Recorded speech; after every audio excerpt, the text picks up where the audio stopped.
8장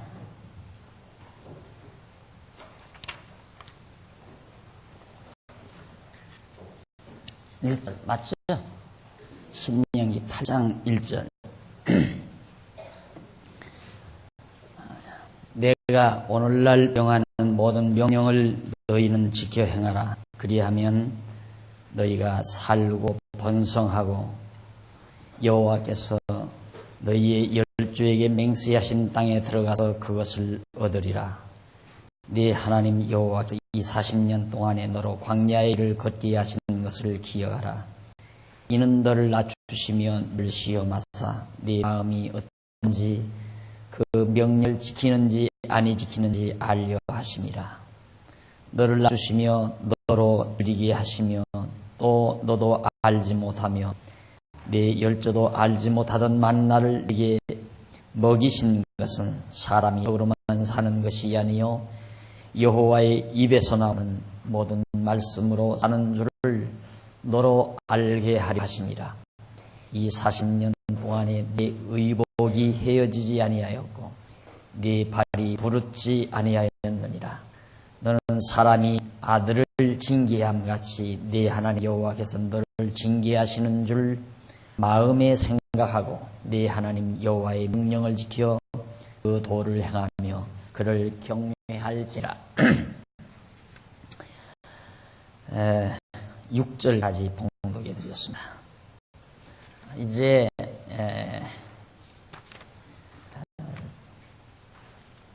모세가 그동안 율법을 주신 이유를 말해 주었고요. 그 앞서서는 율법을 주신 목적, 그리고 그 앞서서는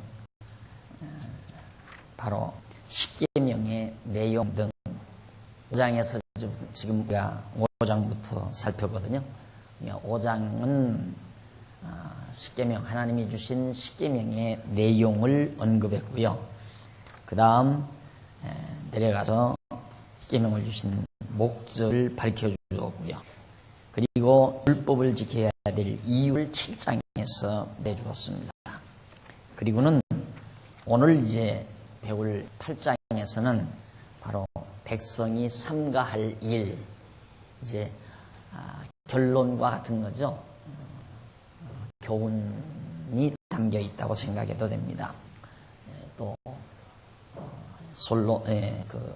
모세가 이스라엘 역사를 해석하는 해석 내용이라고 그렇게 이해를 해도 되고요. 그런데 8장 1절로부터 보면 내가 오늘날 배운 모든 명령을 너희는 지켜 행하라. 그리하면 너희가 살고 번성하고 여호와께서 너희의 열조에게 맹세하신 땅에 들어가서 그것을 얻으리라. 벌써 1절 한 절만 봐도 이 내용 자체가 번역이 잘못구나 하는 걸 쉽게 알 수가 있어요. 그러니까 이 말로 하면 1절의 내용대로 하면 명령을 지켜 행해야 가나안 땅 들어가서 번성하고 열조에게 주어진 맹세하신 땅에 들어가 그 땅을 얻을 수 있다. 반대로 율법을 주신 그 율법을 지키지 아니하면, 주의 명령을 지키지 아니하면 가나안 땅 못 들어가고 번성도 못한다. 그런 얘기거든요. 그러니까 뭔가 번역이 잘못된 게 틀림없잖아요. 그래서 이쪽 1081페이지 거기 오시면 그 성경 본문 말고요.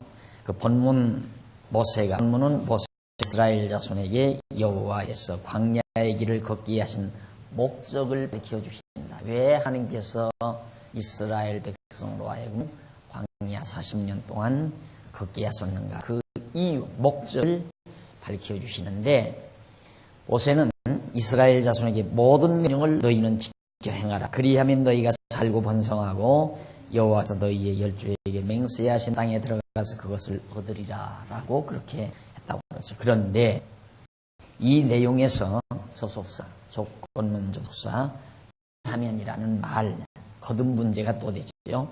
그리하면이라는 조건문 접속사로 표현된 말은 히브리 원문으로 레만, 잘 아시는 말씀이죠. 레만이라고 하는데, 이는 뭐뭐 하기 위하여 또는 뭐뭐 때문에 라는 얘기죠. 뭐뭐 하기 위하여, 뭐뭐 때문에, 뭐뭐 할 때라고도 되고 라는 뜻이다. 그러므로 앞서 내용은 너희가 살고 번성하고 여호와께서 너희의 열조에게 맹세하신 땅에 들어가서 그것을 얻기 때문에, 그걸 이제 너희들이 얻게 되기 때문에 어떻게 모든 명령을 지켜 행하라. 번역이 아주 잘 돼 있잖아요. 그러니까 하나님께서 언약대로 가나안 땅 들어가서 그 땅을 얻고 자손도 번창하게 되기 때문에, 하나님께서 언약대로 이루어 주었기 때문에 너희는 여호와의 명령을 지켜 행해라, 이런 얘기죠.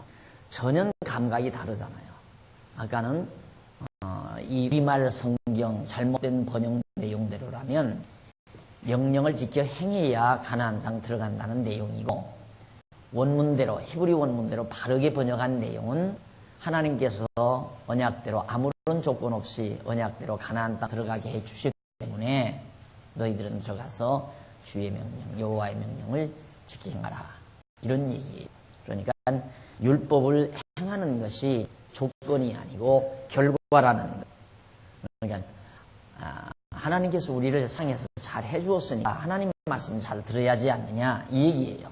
하나님 말씀 잘 들어야 하나님이 이렇게 해준다는 얘기가 아니라, 하나님이 우리를 사랑해서 잘 해주었으니까 너희들도 하나님 말씀 잘 들어야 하지 않느냐, 이런 의미로 받아들이시면 됩니다. 그 다음 이제 중요한 것은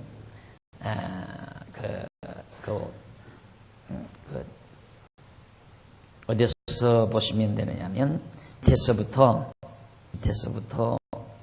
11번째 줄 중간 조금 못 미치면 그리고라는 말이 나오죠. 밑에서 11번째 줄 중간 조금 못 미쳐서, 그리고 모세는 이스라엘 자손에게 여호와께서 광야에서 40년 동안 생활하게 하신 목적을 설명해 줍니다. 하나님께서 왜 이스라엘 백성을 그렇게 고생시켰나, 쉽게 말하면 왜 하나님이 이스라엘 백성을 40년 동안 광야에서 고생시키나, 우리 성도들이 가장 항상 문제가 되는 내용입니다. 왜 하나님은 나를 이렇게 고생을 시키나, 왜 사업은 망하게 했나, 왜 몸은 병들게 하는가, 왜 내가 원하는 대로 일이 잘 안 풀리는가. 이것이 항상 우리들의 생활 속에서의 문제 아닙니까? 그것에 대한 확고한 해답이에요. 늘 강조했듯이 일주일만이면 얼마든지 가나안 땅에 갈 수 있는 그 일을 왜 하나님은 오랜간 그렇게 40년이나 걸쳐서 광야에서 고생하고 방황하게 하셨을까? 그 목적이 어디에 있는가 하는 얘기예요. 근데 그 목적은 여호와께서 이스라엘 열족에 명하신 명령을 지키는지 시험하기 위한 것이며, 그들에게 만나를 먹여서 사람 떡으로만 사는 것이 아니라 여호와의 말씀으로 사는 것임을 그들로 하여금 알게 하시려는 것이며, 여호와의 명령을 지켜 그 도를 행하며 여호와 하나님을 경외하게 하시려는 것이다. 세 가지 목적이에요. 목적이 세 가지. 첫째는 이스라엘 백성들이 이렇게 고생을 시켜도 여호와 하나님 경외하나 안 하나, 그걸 시험해 보려고, 우리들로 하여금 시험해 보려고 하나님이 그렇게 고생을 시켰다. 두 번째는 사람이 떡으로만 사는 것이 아니라 여호와의 말씀으로 산다는 사실을 알게 하려고, 깨닫게 하려고. 사람들이 다 돈만 있으면 사는 줄 알잖아요. 지금 여러분, 우리도 항상 그런 착각에 살아요. 돈만 있으면 산다. 그러니까 돈 벌어야 된다. 성공만 하면 산다. 그러니까 열심히 해서, 성공이란 뭡니까? 잘 돼서 돈 잘 벌면 성공이에요. 돈만 있으면 산다. 여기에 전부 매여 있어요, 사람들이. 그런데 하나님께서는 그런 인간들에게, 야, 인간은 돈으로만 사는 게 아니다. 돈 없어서 산단 말이 아니에요. 떡으로만 사는 게 아니라, 떡만 있으면 사는 게 아니라, 사람이라는 것은 하나님의 말씀이 있어야 산다는 사실을 알게 해줘야 되잖아. 이거 하나 이야기하는 게, 이게 두 번째 목적이에요. 그 다음 세 번째 목적은 바로 이스라엘 백성으로 하여금 어떻게 여호와의 명령을 지켜 그 도를 행하며 여호와 하나님을 경외하게 하시려는 것이다. 하나님 여호와 경외하며 살게 하고 바로 40년 동안 그 고난을 광야 생활을 하나님이 하게 하셨다. 이 세 가지 꼭 기억해야 됩니다. 하나님께서 사망하게 해도 하나님 경외하나 몸에 병들게 해도 하나님 의지하나 그거 알게 되는 것이 첫 번째고, 두 번째는 사람이란 떡으로만 사는 게 아니라 말씀으로, 하나님 말씀이 있어야만이 산다. 이거 깨닫게 하려는 거고, 그 다음에는 하나님 여호와 경외하며 살게 하려는 것이 이 세 가지 목적으로 광야 40년 동안 고생하게 만들었다. 그러면 예를 들어서 지금 이제 여기서 말씀드린 대로 이스라엘 백성들에게 바로 떡으로만 사는 것이 아니라 하나님의 명령을 지키는가 지키지 않는가 그거 시험도 안 해요.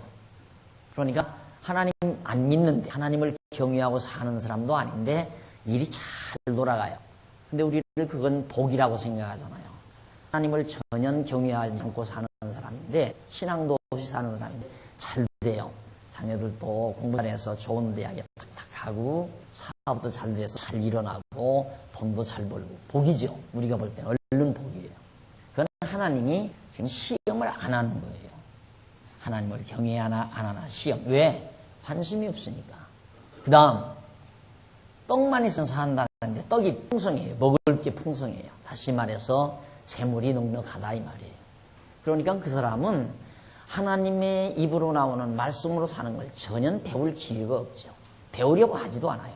무슨 말씀이 무슨 필요 있네. 돈 있으면 그만이지. 그 사람이 복일 수가 없잖아요. 그게 바로 그에게는 그 사람에게는 영혼에 대한 축복이라는 걸 우리가 알 수 있죠. 그렇잖아요. 지금 우리가 광야 생활 중 때로는 고기도 못 먹고 물도 못 마시고 먹고 사는 일에 급급하고 이러면서도 하나님께서 때때마다 살아나도록 섭리하시는 하나님의 말씀 힘을 얻고 살게 하시는 것은 사람이란 떡으로만 사는 것이 아니라 하나님의 입으로 나오는 말씀으로 사나 이걸 깨닫는 자가 복된 자 아니에요. 그런데 전혀 말씀에 관심이 없는 자, 말씀을 배우려고도 하지 아니하고 하나님 말씀과 무관하게 살아가는 사람은 세상적인 눈으로 때는 굉장히 복된 것 같지만 저주 속에 산다는 사실을 여러분 꼭 명심을 해야 돼요. 그래야 올바른 가치 판단이 나와요. 바른 가치 판단, 바르게 볼 수 있어야 바른 가치 판단이 나오는 거거든요. 근데 눈이 잘못돼가지고 가치가 없는 걸 가치 있게 보는데 문제는 가치 판단이 잘못되는 거예요. 마지막에 세 번째, 여호와를 경외하게 하려 하심이라. 나는 그런 사람은 여호와 경외하게 하려고 하지 않기 때문에 도리어 어려운 일이 있으면 여호와 앞으로 다가올 수 있잖아요. 예를 들어서 뭐 병들었다. 어떤 사람이 뭐 딱 병이 났다 그러면 아이쿠 야 인생 별거 아니로구나. 야 나도 이거 하나님이나 믿어볼까 하고 하나님께 돌아오는데 몸까지 건강하라. 돈도 잘 벌리지 몸도 건강하지 자녀도 속색이지 않지. 그러니 아쉬울 게 뭐 있어요.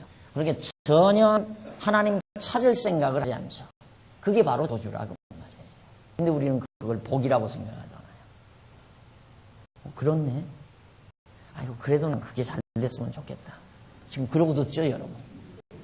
그러니 내가 가르치면 뭐해요. 가르쳐 봤댔잖아요. 말 들으면 그런 거 같기는 한데 그렇겠다 싶기는 한데 에이 그래도 난 세상 사는 동안 그냥 원 없이 돈 좀 써보고 원 없이 어깨도 좀 펴보고 남들한테 실컷 잘하고 하면서 좀 살아봤으면 이것이 우리들의 실제 모습이란 말이에요. 그러니 왜 그런 생각을 하는가? 눈이 잘못돼서 그래요. 가치 판단을 잘못하니까. 무엇이 소중한 것인가를 모르니까. 여러분 지금 가나안 땅에서는 잘 먹고 잘 살아요. 애굽 사람들은 잘 먹고 잘 살아요. 약수민들 다 데려다가 노예 시면서 막 건설하고 풍요롭게 잘 사는 민족이에요. 애굽이나 가나안 땅의 족속들은 막 그 풍요로운 땅에서. 그런데 하나님의 택한 백성들은 광야에서 지질이 고생을 하고 있어요. 누가 복된 자예요? 누가 복받은 자냐 이 말이에요. 누가 봐도 가나안 7 족속이 복받은 자죠. 포도송이 하나를 막 두 사람이 미고 떼갈 수 있는, 미고 갈 수 있는 그런 엄청난 풍요로운, 얼마나 복돼요. 그런데 이스라엘 백성 광야에서 오늘 아침도 만나 안 내려오면 못 먹는다, 밥 굶는다, 목마르고 고달프고 황야길에서 정처 없이 그 저주받은 백성 아니에요?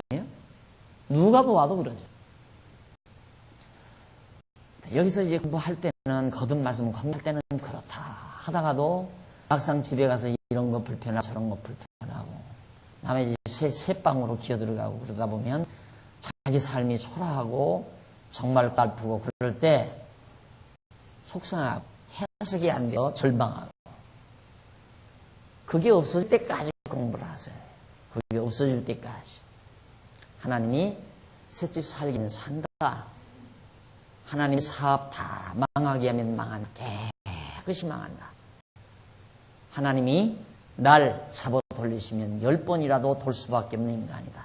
하나님이 그렇게 하시는 이유는 바로 이런 어려움을 주어도 하나님을 경외하나 안 하나, 첫 번째 그걸 알기 위해서 하나님이 그렇게 하시고, 두 번째는 사람이란 돈만 있으면 사는 게 아니다. 하나님 말씀이 있어야 산다는 걸 깨닫게 하기 위해서. 세 번째는 여호와 하나님 경외하게 하시려고. 그게 결론이죠. 궁극적으로는 여호와 하나님 경외하게 하시려고. 그러니까 도리어 광야와 같은 삶이 없으면 여호와 하나님 경외하지 않게 하시려고. 그러니까 가장 복된 자는 그거죠. 여호와 하나님 잘 경외하면서 뭐 여러 가지 여건 좀 좋죠. 안 그래요? 자, 환경도 좋고 여호와 하나님도 잘 경외하고. 그래서 제가 항상 그렇게 강조하잖아요. 형통할 때 지혜롭게 살라 이 말이에요. 형통할 때 지혜롭게 살아라. 하나님이 모든 것 광야 생활이 아니고 여유있고 넉넉하고 편안하게 해주셨을 때 그때에 슬기롭고 지혜롭게 살아. 슬기롭고 지혜롭게 살란 말은 여호와 하나님 잘 경외하고 살라 이 말이에요. 그런데 사람이 안 그래요. 형통하고 여유 있으면 딴 데로 마음이 돌아가요. 딴 데로 자꾸만 세속으로 자꾸 마음이 돌아간다 이 말이에요. 남 하는 대로 하고 싶고 남 따라서 하고 싶고 세속적인 사람하고 견주고 싶고 경제가 하고 싶고 잘난 척 하고 싶고, 이게 인간의 어리석음이기 때문에 참 형통하면서 하나님 여호와 경외하고 산다는 건 그리 쉬운 일이 아닙니다. 그래 모세가 지금 하나님께서 이스라엘 백성들에게 이처럼 40년 광야 생활을 하신 목적을 구체적으로 설명해 주고 나서 밑에서 두 번째 줄 결국 그 전에 한번 봅시다. 밑에서 다섯째 줄 앞부분에 보시면 1081페이지 밑에 다섯째 줄 앞부분, 여호와께서 광야 40년 동안에 이스라엘 자손의 의복이 헤어지지 아니하고 발이 부르트지 아니하게 하신 것 역시 여호와 하나님을 경외하게 하시려는 기적적인 사건인 것이라고 분명하게 밝혀주죠. 결국 여호와께서 이스라엘 자손으로 하여금 광야의 길을 걷게 하신 목적은 그의 명하신 말씀을 지키는지 시험하고 그들이 말씀으로 사는 줄을 알게 하며 그 말씀을 행하며 여호와 하나님을 기억하여 경외하게 하시려고 광야 40년 동안. 그러니까 이스라엘 백성들은 성도대학을 40년 했어요. 그들은 겨우 7, 8년 하는데 이스라엘 백성은 성도대학을 40년 동안 시켰다라고 생각을 하면 돼요. 이모저모로 공부시키고 연단시키고. 그런 분들 많아요. 목사님, 저는 성경 공부 열심히 했는데 사업이 망했어요. 그냥 날들어 도란 얘기예요. 공부 열심히, 성경 공부 열심히 하면 안 망하는 줄 알았던가 봐요. 성경 공부 열심히 해 망해요. 왜? 망하게 해서 바로 내가 이런 어려움 중에도 하나님께서 이제 이기지 못할 시험은 안 줄까? 망하게 해서 이기게 만드시죠. 그래서 강한 믿음, 튼튼한 믿음을 갖게 하고 그렇게 해서 키워나가는 거예요. 하나님께서. 자기가 믿음 크겠다고 애쓴다고 해서 크는 거 아니에요. 믿음을 주시옵소서 주시옵소서 하고 그렇게 기도하는 건 하나님이여 나에게 환란을 주시옵소서 하는 말과 똑같대요. 환란 없이 믿음이 커지나요? 믿음은 안 커요. 절대. 환란을 차례씩 팍팍 겪고나야 믿음이 쑥쑥 성장하죠. 그러니까 애기들 길러보지 않았어요. 애기들 길러보면 꼭 애기들이 한 번씩 크려면은 몸살을 앓죠. 애기들이 앓게 되면, 병을 앓게 되면, 아, 저거 약 가지려고 그런다고, 아, 크느라고 그런다고, 아, 얘도 어른들이 다 그러잖아요. 꼭 그래요. 그러듯이 신앙도 마찬가지예요. 신앙생활도 환란 없이 믿음이 커지나요? 여러 가지 시련, 역경을 겪으면서 하나님께서 우리의 믿음을 키워가는 거죠. 그러니까 정말 환란 속에서도, 어려움 속에서도 하나님을 믿는 신앙이 변함이 없이 성숙하게 하시려고 하나님께서 그런 어려움을 주시는 것이다.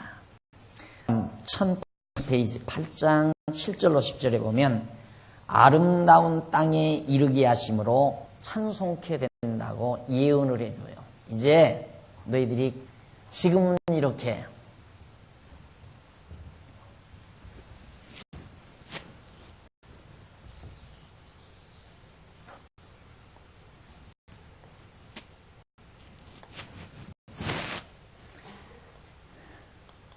여기 시내의 산을 거쳐서 지금 여기 와 있다고 그랬잖아요. 모압 평지에 와서 왔는데 이제 요단강만 건너면 이 땅 가나안 땅에 이제 도착해요. 가나안 땅에 도착을 하는데 하나님께서 지금 그 모세가 그 말이에요. 지금까지는 얼마나 우리가 어려움과 시련을 겪었느냐. 그런데 조금만 기다리라 이 말이에요. 여기 들어가게 되면 찬송하게 한다. 그러니까 우리 인간은 항상 좋은 환경 속에서만 계속 살면 찬송을 몰라요. 찬송을 안 부르고. 찬송을 안 부르고 어떻게 되는가? 인간이 항상 이 높은 자리, 이렇게 좋은 환경 속으로 도달하게 되면 이거 찬송이 나와야 되는데 찬송이 나오는 게 아니라 이게 계속이 되면 여기서 뭐가 나오는가? 교만이 나와요. 교만. 아주 잘 써가는 교만만 자라나게 돼요. 이게 계속이 되면 미련하니까. 지혜로운 자는 좋은 환경이 계속이 되면 계속 은혜에 대한 감동과 찬송을 계속하며 살죠. 감사와 찬송 속에서 살게 돼요. 지혜로운 자는. 그러나 미련하고 어리석은 자는 모든 일이 잘 되고 형통하니까 착각이 뭐냐? 자기가 잘난 줄 알아요. 굉장히 잘난 줄 알아요. 그래서 잘 되면 잘 되는 기간이 길면 긴 만큼 교만이 자라난다 그 말이에요. 그러니까 하나님께서 사랑하는 자라면 이 교만을 끄기 위해서는 한번 곤두박질 시켜야 하잖아요. 그래서 고난을 하나님께서 주신다 이 말이에요. 이 고난을 주면 결국 여기서 생각하게 되죠. 이때야. 그래서 곤고한 날이 오면 생각하라. 바로 솔로몬이 그랬죠. 곤고한 날이 오면 생각하고 형통한 날이 오면 찬송하라. 형통한 날이 오면 찬송하라. 곤고한 날이 오면, 형통한 날이 오면 찬송하라. 그냥 찬송이 안 나온다니까. 이 교만하고 오만방자한 인간에게서는 그냥 찬송이, 그게 인간의 피조물의 한계예요. 피조물의 한계. 그러니까 하나님께서는 우리로 하여금 찬송하며 살게 하셔야 되겠는데, 찬송하며 살게 하는 방법이 바로 이거란 말입니다. 한번 고난 속에 집어넣었다가 꺼내주어야. 그래, 이스라엘 백성들 이렇게 광야 생활, 애굽에서의 400년 종살이 이미 여기서 다 죽었으니까 상관없지만, 산 사람들이 여기서 40년 동안 고난을 겪다가 갑자기 요단강 건너가서 이 가나안 복지 땅에서 편하게 살게 될 때 어찌 찬송이 안 나가겠어요? 그렇게 해서 찬송을 만드시는 거예요. 그래서 제가 늘 이 찬송이란 고난이 전제돼야 된다 하는 말을 하게 되는 거죠. 그래서 우리 교회 표어도 찬송하리로다. 찬송하리로다. 찬송하리로다라는 말은 하나님께서 우리를 여러 가지 시련과 역경 속에서 일으켜 주었을 때 늘 항상 우리가 늘 찬송한 지혜자가 됩니다. 늘. 그러니까 자기가 예감할 수 있어요.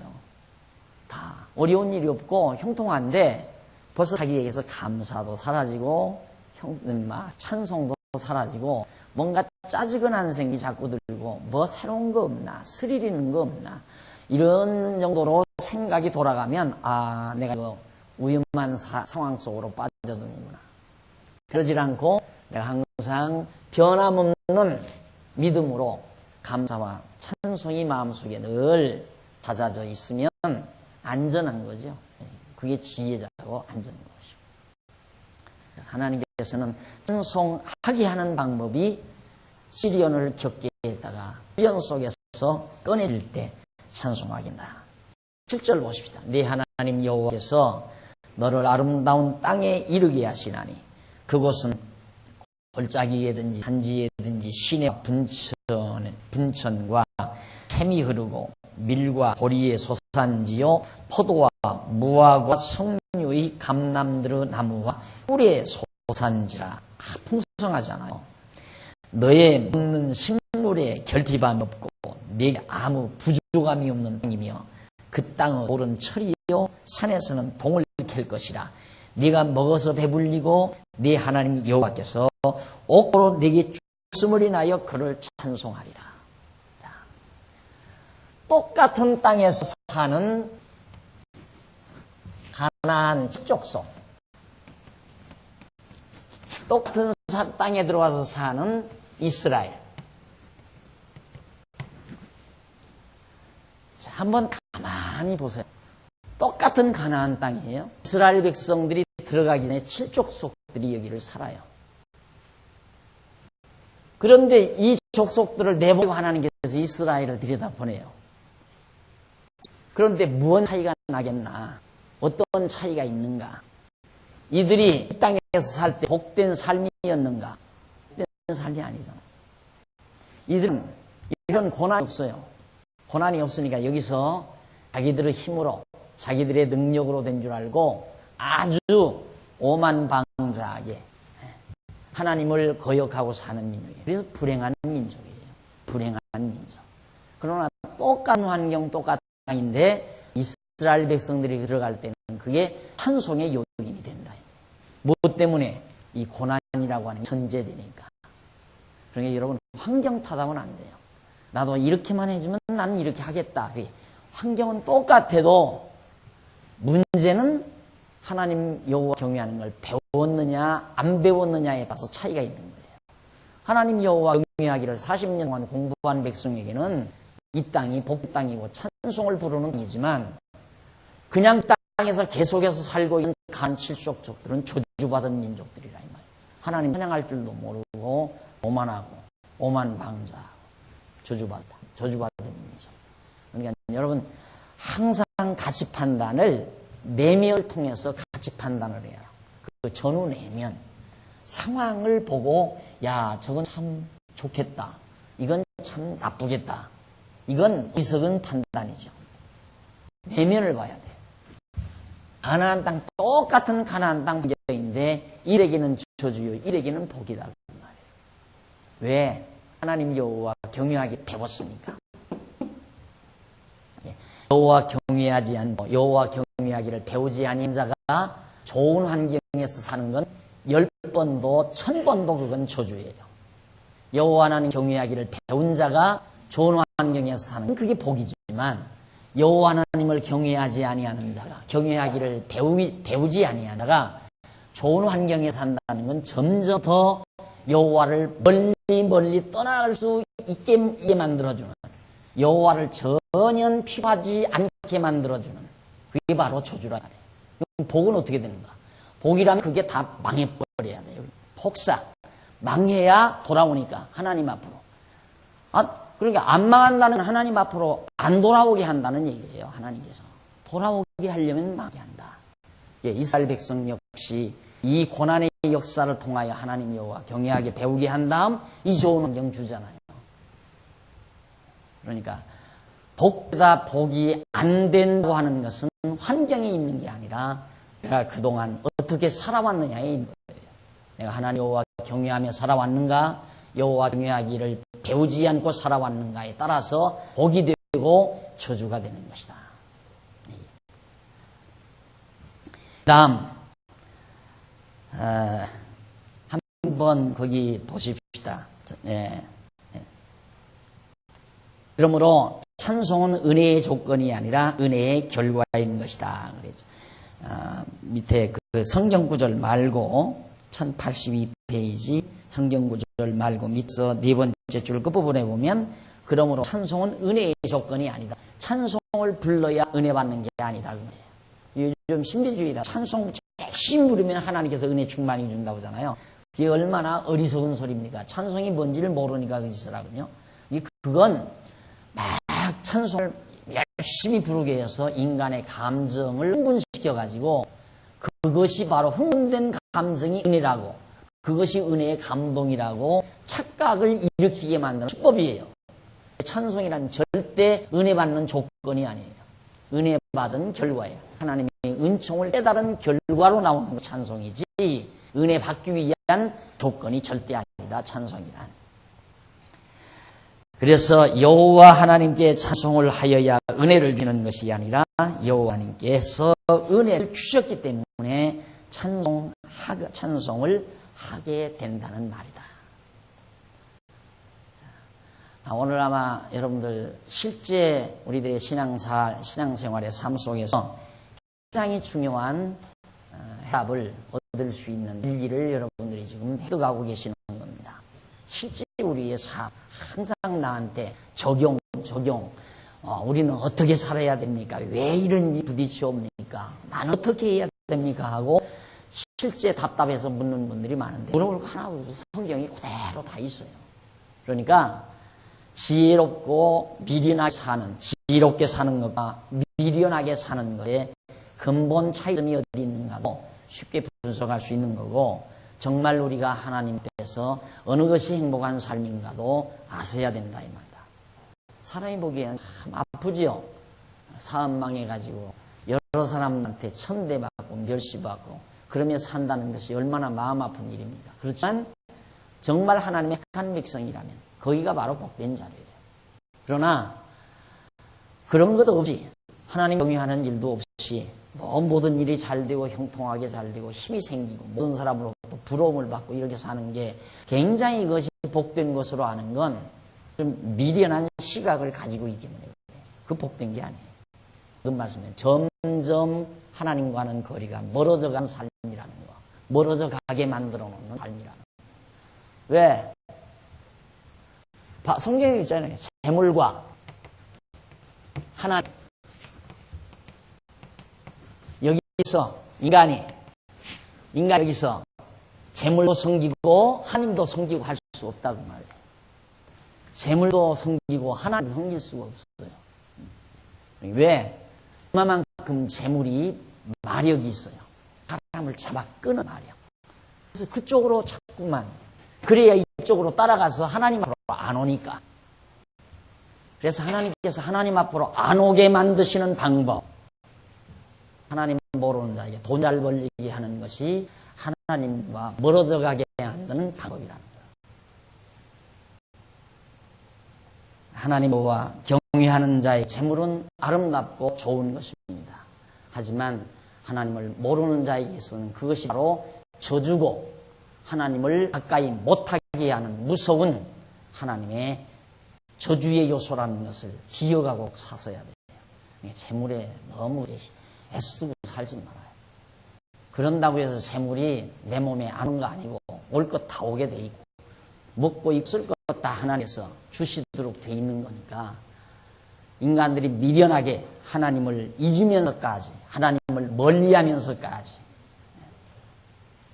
그것이 어리석은 태도라는 사실을 기억해야 합니다. 그 다음 8장 11절로 16절 보면 여호와를 잊어버리게 되지 않도록 삼가하라. 여호와를 잊어버리게 되지 않도록. 그러니까 하나님께서 지금 재물을 줬어. 이 엄청난 가나안 땅의 재물을 몽땅 주었다고 말이에요. 줬으니까 지금 모세는 모세는 하나님이 걱정하는 거예요. 너희들 재물을 몽땅 주었는데 하나님의 염려가 뭐냐면 하나님이 잊어버리기가 두렵다. 그러잖아요. 이거 쫓아가면 재물을 잊어버리는 거죠. 그래서 다윗이 보면 재물이 늘어도 치심치 말게 해달라. 마음을 그쪽으로 빼앗지 않게 해달라 그 말이에요.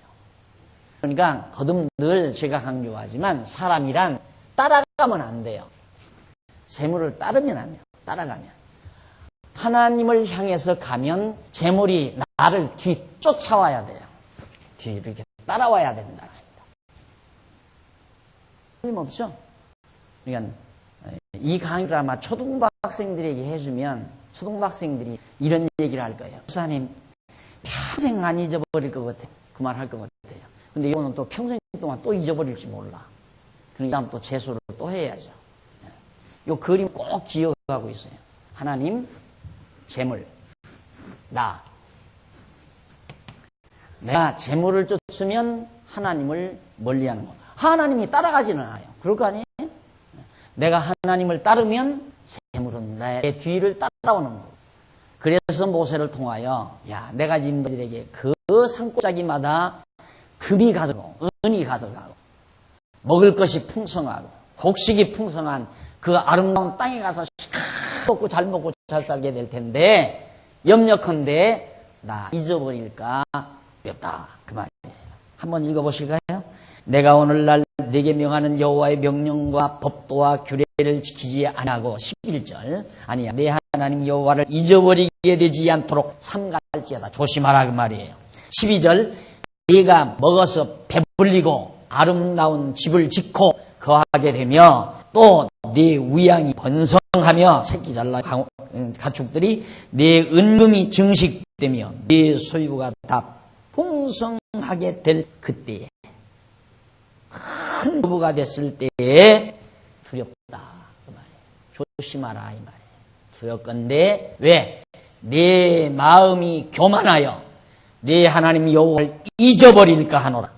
여호와는 너를 애굽 땅 종되었던 집에서 이끌어내시고 너를 인도하여 그 광대하고 위험한 광야 곧 불뱀과 전갈이 있고 물이 없는 간조한 땅을 차게 하셨으며 또 너를 위하여 물을 굳은 반석에서 내셨으며 네 열조도 알지 못하던 만나를 광야에서 네게 먹이셨나니 이는 다 어떻게 너를 폭삭 주시고 말이에요.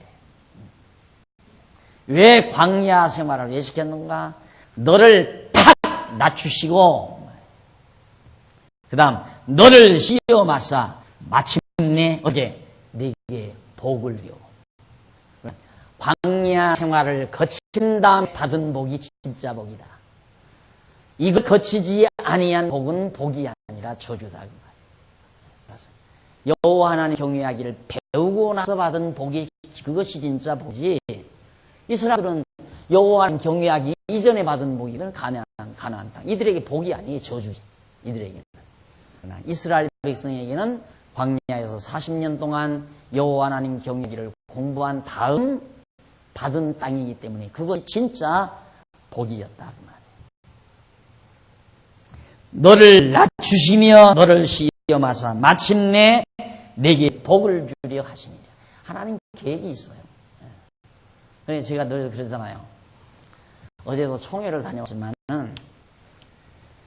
야 나도 하나님께서 저런 무리 속에 저런 상황 속에 끼워 놓으시면 그렇게 될 수밖에 없었죠. 그러니까 만약에 내가 늘 가끔 얘기하지만 아마 한 10년 전 내지 15년 전에 이만한 규모의 예배만 주었어도 오늘의 나는 아니었을 수도 있다 이 말이죠. 예. 그때만 해도 또 나이가 아직 젊으니까 아무래도 주책스럽잖아요. 싫다고 하면서도 남이 축혀주면 좋아하고 높은 자리에 앉으라면 싫다고 하면서 은근히 앉기를 좋아하고 한창 나이니까. 그랬으면 나도 교계 정치 틈바구니에 끼어들어가서 권모술수하고 거짓말하고 남 다 매도하고 그러면서 세상 정치하듯이 그렇게 했을 거예요. 그렇게 해야 또 살아남으니까. 하나님께서 적당한 때 일하는 듯이고. 그러니까 뭐 교회가 조그맣고 뭐 남의 셋집에 앉아서 그러고 있으니까 그냥 누가 알아주지도 않고 누가 불러주지도 않고 찾는 사람도 없고 열심히 앉아서 연구하고 책만 쓰고 글만 쓰고. 그게 지금에 와서 뭐 얼마나 대단한 겁니까? 정말 놀라운 거죠. 그게 바로 복이었다는 얘기입니다. 과거 셋집 살게 한 것이 엄청난 복이다.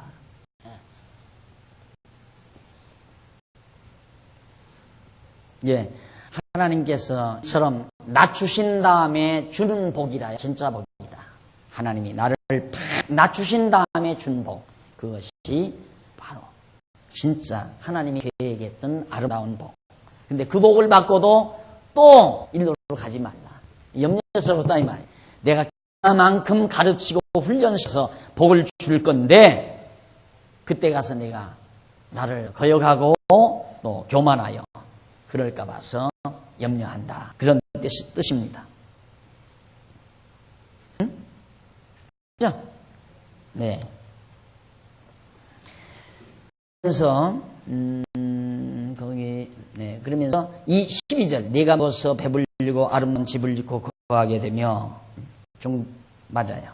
그러면 너를 마침내 내게 복을 하심이었느니라. 거기 보면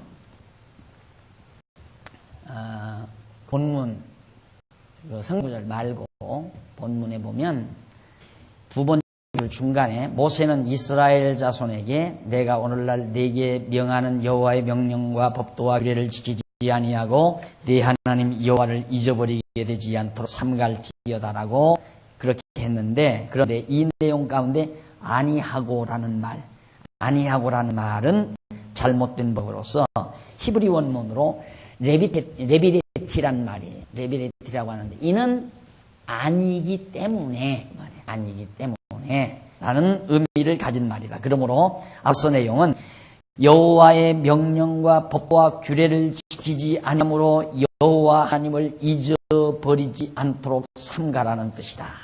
그 말이에요.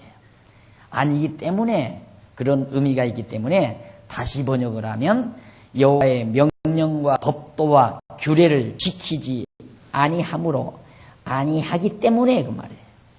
아니함으로 하나님 여호와를 잊어버리게 되지 않도록 삼가라는 뜻이다. 그러니까 하나님 여호와를 잊어버리는 것은 명령과 규례와 법도를 지키지 아니하게 되면 여호와를 잊어버리는 거죠. 그렇잖아요.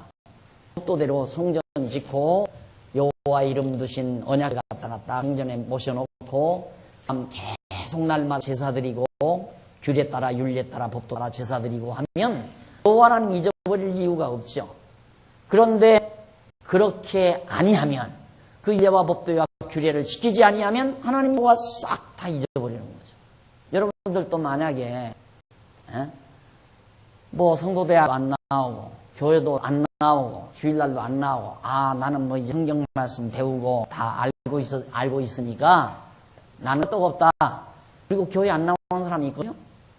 그냥 성경 공부한다고 한다고 그러고.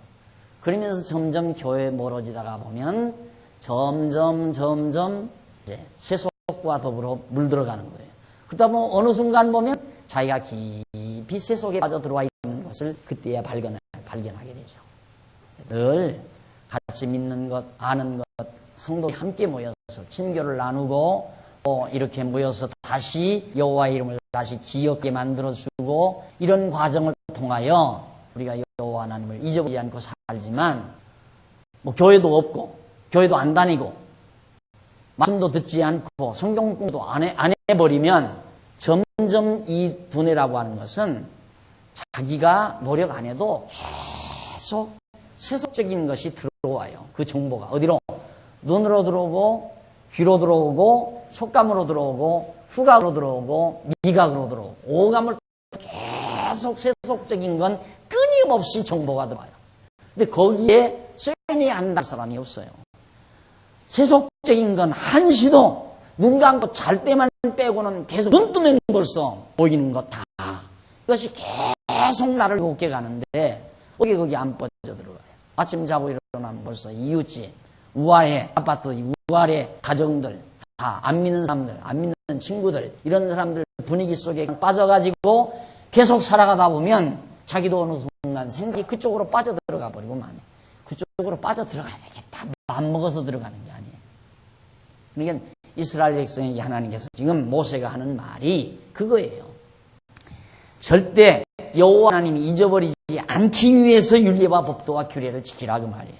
그런데 지금 앞서 번역된 잘못된 번역은 내가 오늘 내게 명하는 여호와의 명령과 규례와 법도를 지키지 아니하고 네 하나님 여호와를 잊어버리게 되지 않도록 삼갈지어다. 아니하고 여호와 하나 율례와 법도와 규례를 지키지 않는 것 아니하는 것 하고 또 하나는 네 하나님 여호와를 잊어버리게 되지 않도록 조심해라.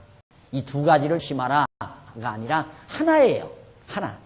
뭘? 여호와 하나님이 잊어버리지 않게 조심하라. 어떻게 하면 안 잊어버리는가? 잊어버리는 방법은 잊어버리는 건 율례와 법도와 규례를 지키지 아니하기 때문에 잃어버린다 이 말이에요.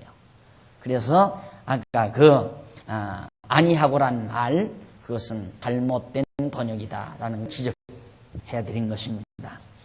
자, 그래서 하나님께서 우리를 낮추시는 이유도 여러분 확인했죠. 그 다음 밑에서 1083페이지 밑에서 세 번째 줄 8장 17절로 10절 재물을 자기 손 힘으로 얻었다고 생각하지 말라 이 말이에요. 당연하지요. 이 사람들은 무슨 소리냐 우리가 다 개발하고 성도 우리가 쌓고 포도원도 우리가 다 가고 짐승도 우리가 잘 먹여서 이렇게 우리는 부자가 돼서 잘 산다. 쭉 들은 그러고 사는 거예요. 왜? 여호와 하나님 경외하는 걸 배우지 않기 때문에. 당연하잖아요. 자기들이 다 노력했죠. 땀 흘려서 성곽도 쌓고 포도원도 재배하고 초원도 만들어서 짐승들도 잘 길러서 아주 풍요롭게 가난한 칠족속들이 이 땅에서 샀어요. 이들은 당연히 내가 이 손으로 이 재물을 얻었다. 이렇게 말할 수 있죠. 당연히. 그러나 너희들은 그렇게 생각을 말이다. 이것이 다른 점이에요. 여호와 하나님 경외하기를 배운 자들은 돈이 많으면 많을수록 재물이 늘어나면 늘어날수록 하나님께서 나에게 이걸 준다. 하나님이 나에게 맡기신다. 나에게 맡기실 때는 무슨 뜻이 있을까? 어떻게 쓰라고 맡기는가? 당연한 거 아니에요. 하나님이 나에게 맡길 때는 뭔가 나를 통해서 뭔 일을 하도록 하시려고 맡기는 거 아닙니까? 솔직히 누가 나한테 어느 후배가 나한테 돈 1억을 갖다 맡기는데 그게 항상 이 돈을 어떻게 써야 하나? 어떻게 써야 하나님을 기쁘시게 할까? 하나님이 기뻐하시는 뜻입니까? 항상 자주자주 그 생각이 나요. 자주자주. 그 돈뿐이겠어요. 나에게 다만 얼마를 주었던. 내 생활 속에서 하나님이 어떻게 정말 재물 얻게 했든 간에 하나님 여호와 경외하기를 배운 자들은 하나님 내가 이 손으로 이 재물을 얻었다고 생각하는 게 아니라 하나님이 이것을 거저 가난한 칠족속들로 하여금 이거 다 마련하게 해가지고 그러니까 벌게 해놓고 이 사람들은 애써 모아놓게 해놓고 이들은 열심히 쓰게 해놓고 그걸 솔로몬이 노래하잖아.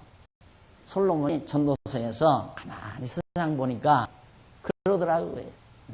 악인이 벌어놓은 재물, 하나님을 모르는 이런 자들이 애써 땀 흘려 벌어놓은 재물을 하나님의 백성들, 의인이 쓰게 만드시더라. 하나님이 말이에요. 잠언서에서 나오죠. 솔로몬. 그러니까 내가 이 손으로 재물을 얻었다는 그런 착각을 하지 말라 하는 것이 지금 여기서 모세가 거듭 교훈해주고 있는 말씀입니다. 18절 내 하나님 여호와를 기억하라. 그가 네게 어떻게 재물 얻을 능을 주셨습니다. 이같이 왜 하셨는가? 왜 우리에게 재물 얻을 능을 주었는가? 그 이유가 거기 나와요. 이같이 하심은 내 열조에게 맹세하신 언약을 오늘날과 같이 이루려 하심이리라. 왜 이 재물을 얻게 해 주셨는가? 간단해요. 잘 먹고 잘 살라는 게 아니에요.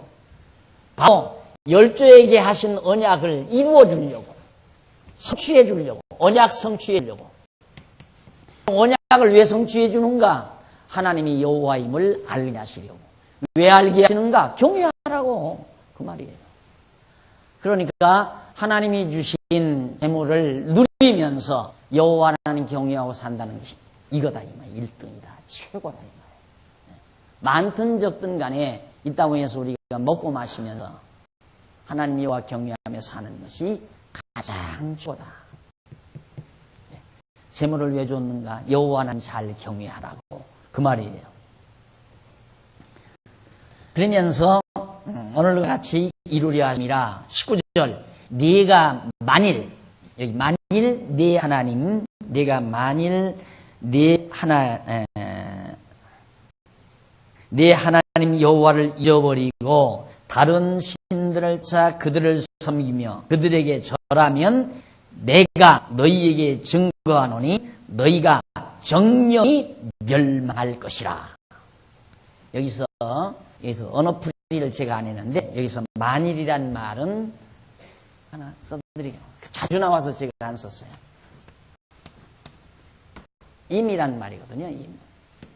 임이란 말인데 이것은 할 때에 말이에요. 그리고 조건에서는 만일이라도 번역할 수 있어요. 그리고 또 하나는 보라. 또 하나는 틀림없이,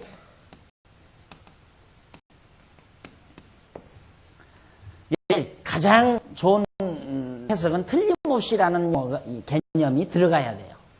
틀림없이 그렇게 된다, 그 말이에요. 그러니까 될 수도 있고 안 될 수도 있는 게 아니라 앞으로 틀림없이 그렇게 된다, 그 말이에요. 틀림없이 어떻게 된다는 말인가? 자, 다시 한번 보시라. 거기 시간.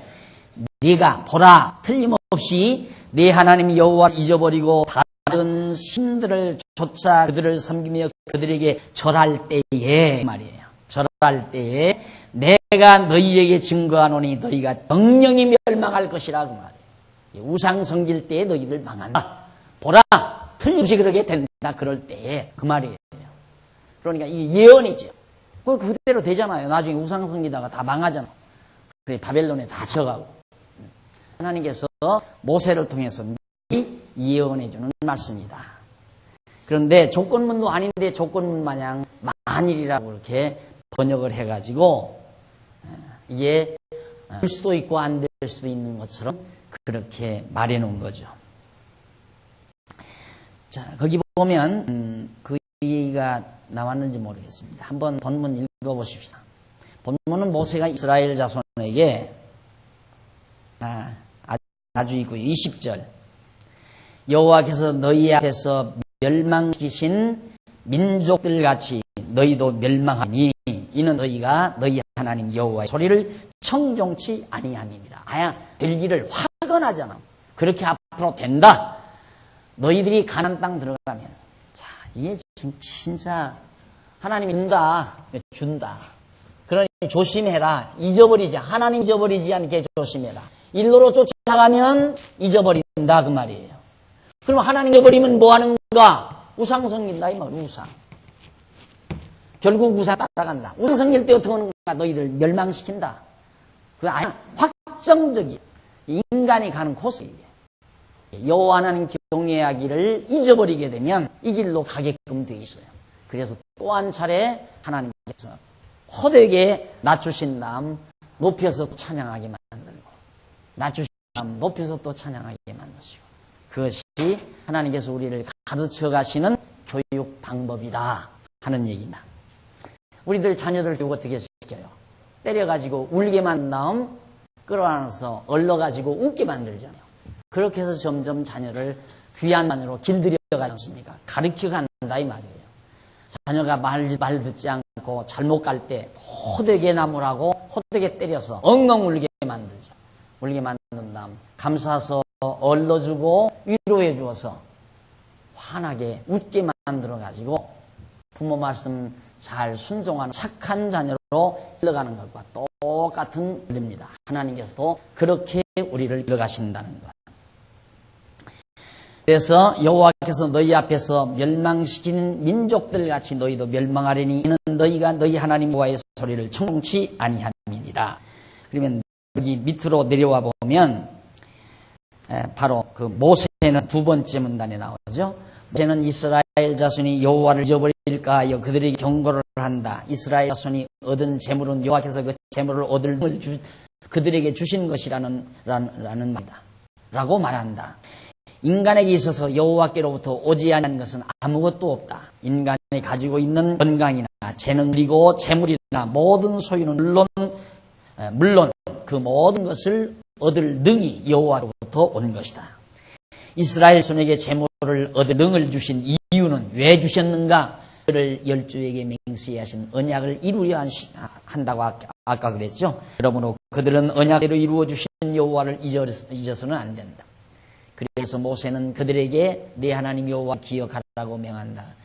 그리고 만일 다른 신을 섬기면 정령이 멸망할 것이라고 경고한다. 결국 이스라엘 자에 대한 모세의 교훈 요지는 여호와께서 그들 열조에게 맹세히 하신 언약으로 애굽 땅 종되었던 집에서 인도하여내셔서 가나안 땅을 기업으로 주신 여호와님을 잊지 말고 기억하여 경외하며 섬기는 그런 뜻으로 말하는데, 아까 말씀드린 대로 이건 하도 많이 자주 나서 생략한 것 같아요. 반드시 앞으로 이렇게 이제 하나님께서 재물을 풍성히 주는데 너희들이 이주로 가다 우상을 섬기면 그때 보라 너희들 우상 섬기게 된다고 말이 하나님께서 모세를 통해서. 근데 그대로 우상 섬기게 되나요? 정말 우리가 하나님을 조금이라도 등지면 벌써 내 앞에 우상이 나타난다는 사실을 늘 기억하고 사서야 됩니다. 자, 이렇게 해서 여기서 지금까지 앞에서 살펴본 여러 가지 내용을 종합적으로 정리합니다. 5장에서 8장 신명기, 모세가 이스라엘 손에게 가르치신 십계명, 그에 따르는 교훈 내용으로 호렙산에서 여호와의 명하신 십계명, 아까 들었죠? 십계명을 이스라엘 자손에게 선포하고 이어서 그들에게 율법을 주신 목적과 이유, 그 율법을 지켜야 하는 이유를 구체적으로 설명하여 주시면서 그들이 삼가해야 할 사항 등을 가르쳐주는 것, 그걸 지금까지 우리들이 공부해 왔습니다. 이는 모세가 광야에서 40년 동안 생활하면서 세대 교체된 이스라엘 자손에게 호렙산을 재교육시키기 위한 예비교육이다. 이를 위하여 모세는 십계명을 비롯하여 율법에 대한 교훈을 하고 이어서 그들이 지은 죄를 여호와께서 용서하여 주신 사실을 밝히며 교훈을 계속하고 있습니다. 그러니까 지금까지 모세가 십계명을 주신 목적과 그다음 그걸 지켜야 하는 이유와 그에 따르는 교훈 등을 설명을 해줬어요. 그리고는 계속해서 모세는 두 번째로 죄의 용서와 교훈. 10년 동안 여기 오면서 거쳐오면서 온갖 죄를 다 졌잖아요. 우상도 섬기고 하나님께 불순종하고 원망하고 불평도 하고. 그런데 전부 다 여기서 용서해 주었다. 모든 죄를 하나님께 용서해 주었다. 그러면서 교훈을 합니다. 그 내용이 9장에서부터 11장까지 나와요. 죄에 대한 용서와 교훈 내용이 9장에서 11장까지인데 9장은 어떤 내용이냐면 이스라엘 자손의 범죄에 대한 내용이고 어떤 죄를 졌는가를 9장에서 다 밝혀줘요. 그리고 10장에서는 이스라엘 자손의 범죄를 용서해 주시는 내용. 너희들이 이런 죄를 졌는데 하나님께서 이렇게 다 용서해 주었다. 그런 내용이고, 그 다음 11장은 여호와께서 이스라엘 자손의 범죄를 용서하심에 따른 결론적인 교훈. 왜 용서해 준 줄 아느냐? 하나님께서 너희들의 죄를 용서한 이유와 까닭, 목적 등등 거기에 따른 교훈 등을 11장에서 해줘요. 그래서 9장, 10장, 11장. 9장은 죄 범죄의 내용, 10장은 용서해 준 내용, 그 다음 11장은 용서해 준 섭리에 대한 교훈.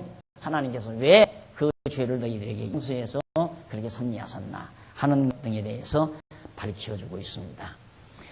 그래서 이제 우선 양쪽 가로 1번 백성들의 범죄 내용입니다. 9장에 나오는 내용이죠. 9장이 이스라엘 백성들이 광야에서 범죄 진지한 내용이 나오는데 그 내용 가운데 1086페이지 웃부분에 보시면 9장 1절로 5절에 나와요. 9장 1절로 5절에 보면 백성의 의가 아닌 하나님의 맹세로 땅을 얻었다는 얘기입니다. 너희들이 이제 이 땅을 얻게 된 것이 너희가 의로워서 얻는 게 아니다 이 말이에요. 이게 아니다. 너희가 의롭기 때문에 이 땅을 준 게 아니라 하나님께서 언약했기 때문에 맹세했기 때문에 이 땅을 주기로 맹세하셨기 때문에 그 맹세로 말미암아 너희들이 이 땅을 얻은 것이다 하는 것을 지금 설명하면서 모세가 하나님의 서와 교훈의 내용을 밝히려고 서두를 보내고 있습니다. 우리 차 한잔 드시면서 이 내용 한번 명상을 해보시고 5분 전에 들으십시오. 5분 전에.